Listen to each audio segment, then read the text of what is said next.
Hello, I'm Dr. Ganesan Barani. I'm one of the pain consultants at Leeds Teaching Hospitals. Thank you for inviting me to talk about selection of patients for spinal cord stimulation. These are my disclosures.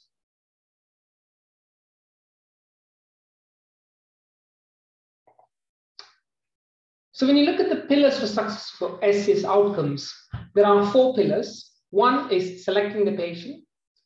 The second one is a high quality implantation technique.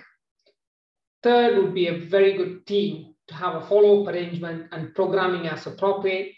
And the fourth is a choice of the appropriate SCS equipment for the patient. So if you look at these 4 pillars, the key is the patient selection. Because if you don't select the right patient for the therapy, your outcome is not going to be good. So what are the problems of patient selection? We know this spinal cord stimulation is good for neuropathic pain, but patients are all different. And also there are guidelines present, but they're usually fairly broad. So it's not easy for us to really pick things from this. And every center has their own criteria. Some might say, we don't mind if the patient's on opioids. Some might say you need a lot less dosage of opioids, or will have various features for why they would not offer spinal cord stimulation for a patient. So this led us to a work looking at trying to develop something where we can actually make it easier for the referrers. We also spent some work on making sure the centers would think about various aspects where the spinal cord stimulation could actually be negative for a patient, so they could work and make that as a positive experience. So we used a random UCLA appropriateness method. Available evidence was taken into account. We then went through an expert multidisciplinary panel to try and get to a usable online tool for referrers and also for implanters. So the panel consisted of a pan-European panel with a combination of anesthetists who do pain interventions, clinical nurse specialists, physiotherapists, neurosurgeons, psychologists, and also the person who led this is Herman Stoller, who's the research methodologist working from Ismar Healthcare. This project was funded by Boston Scientific as an educational grant, but they did not have any influence in the discussions that we had.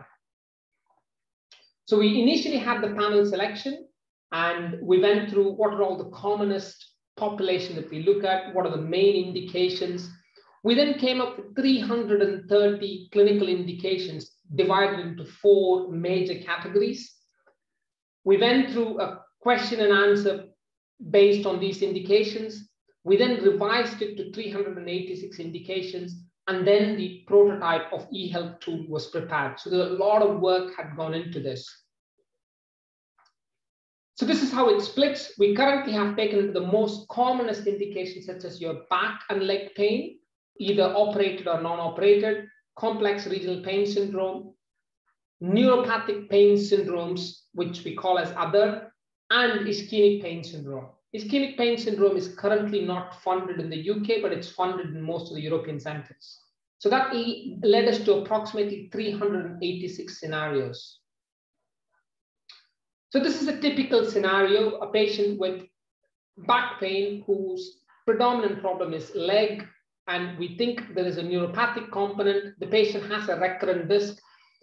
If the patient has had no previous surgery, or if the patient had previous surgery, if there's any clinical relevant response, plus or minus, all these put together, we then get an individual rating for each of these questions. When all these experts are rated, we then get an appropriateness of SCS for that patient. So this is just a typical example of a question that we all went through. So these are the results of what we did. And as you can see, they're all clubbed quite nicely. And this is between the anesthesiologists, neurosurgeons, others, and the total response at the end to see what the appropriateness has come back as. We also had a roundtable panel discussion on what we felt as the negative factors of a good outcome with spinal cord stimulation, such as lack of engagement, dysfunctional coping, very high expectations or unrealistic expectations, do not do any activity because the pain stops them from doing the activity, problem social support, secondary gain, psychological distress, high dose opioids. These are all flagged as yellow flags in theory to a successful outcome of spinal column stimulation.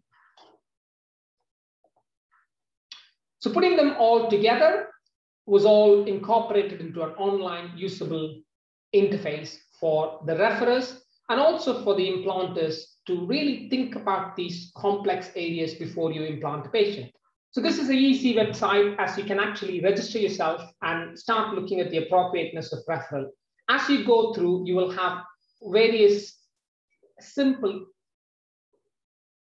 yes or no questions, which would take you through to the appropriateness of whether to refer this patient or not. So this is a case that gives you an example of what this e-tool can do. This patient has got a right arm injury sustained in an assault approximately 3 years ago as a result of domestic violence, presented with variable intensity pain of wrist spreading to shoulder, swelling of fingers, brush allodynia, cool skin, reduced spontaneous movement. They've tried various medications, including pregabalin, which helped her for a few months. So if we go through this questionnaire, you can see it's a neuropathic-like, more or less, involving one limb, and at least partial response to a temporary effect for treatment. So when you put this through, you come up with saying high probability that SCS will improve this patient's pain symptoms. When we then move on to look at the other aspects to consider, this patient has got significant depression and post-traumatic stress disorder. The PTSD has not been treated. She's got a good social support from her mother. She's independent in most activities of the daily living, currently not working, accepted formulation to include non-organic pain. So plug this into this e-tool. You then have a yellow flag for 1, secondary gain, and 2, psychological distress and mental health. And the total recommendation is it's still recommended, but we need to work on those 2 aspects that was picked up.